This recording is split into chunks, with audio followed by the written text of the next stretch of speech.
अस्सलाम वालेकुम दोस्तों, welcome to my channel digital facility. दोस्तों, इस वीडियो में हम जानेंगे आज के सऊदी रियाल के latest exchange rate Pakistan, India, Bangladesh और नेपाल के लिए कि आज आपको सऊदी अरब की मुख्तलिफ बैंकों से एक रियाल का क्या रेट मिलेगा। तो फ्रेंड, वीडियो को लास्ट तक देखिएगा ताकि आपको पता चल सके कि आज कौन सी बैंक सबसे अच्छा रेट दे रही है। और फ्रेंड, डेली बेस पे सऊदी रियाल के लेटेस्ट अपडेट जानने के लिए चैनल को सब्सक्राइब कर दें और साथ में बेल आइकन को ऑल पे सेलेक्ट कर दें और फ्रेंड साथ ही साथ वीडियो को लाइक भी कर दें। तो चलते हैं फ्रेंड वीडियो की जानब और सबसे पहले देखते हैं वेस्टर्न यूनियन के रेट जो कि पाकिस्तान के लिए दे रहा है 75 रुपये 50 पैसे, इंडिया के लिए 21 रुपये 74 पैसे, बांग्लादेश 28 टका 51 पैसे और नेपाल के लिए रेट होगा 35 रुपये 11 पैसे। तो फ्रेंड, बात करें यूआर पे की तो पाकिस्तान के लिए दे रहा है 75 रुपये 31 पैसे, इंडिया के लिए 21 रुपये 70 पैसे, बांग्लादेश 28 टका 37 पैसे और नेपाल के लिए रेट होगा 35 रुपये 08 पैसे। तो फ्रेंड, अब हमारे पास है टेलीमनी के रेट जो कि पाकिस्तान के लिए दे रहा है 74 रुपये 71 पैसे, इंडिया के लिए 21 रुपये 72 पैसे, बांग्लादेश 28 टका 42 पैसे और नेपाल के लिए रेट होगा 34 रुपये 93 पैसे।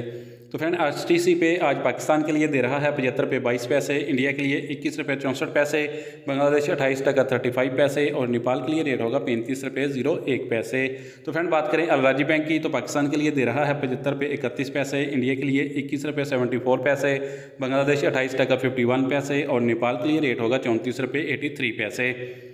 तो फ्रेंड, इंजाज बैंक आज पाकिस्तान के लिए दे रहा है 75 रुपये 28 पैसे, इंडिया के लिए 21 रुपये 73 पैसे, बांग्लादेश 28 टका 52 पैसे और नेपाल के लिए रेट होगा 34 रुपये 88 पैसे। तो फ्रेंड, फौरी बैंक आज पाकिस्तान के लिए दे रहा है 75 रुपये 49 पैसे, इंडिया के लिए 21 रुपये 69 पैसे, बांग्लादेश 28 टका 43 पैसे और नेपाल के लिए रेट होगा 34 रुपये 81 पैसे। तो फ्रेंड, लास्ट में बात करते हैं SNB क्विक पे की जो कि पाकिस्तान के लिए एक रियाल का दे रहा है 74 रुपये 16 पैसे, इंडिया के लिए 21 रुपये 61 पैसे, बांग्लादेश 28 टका 46 पैसे और नेपाल के लिए रेट होगा 34 रुपये 61 पैसे। तो फ्रेंड, ये थे आज के सऊदी रियाल के लेटेस्ट एक्सचेंज।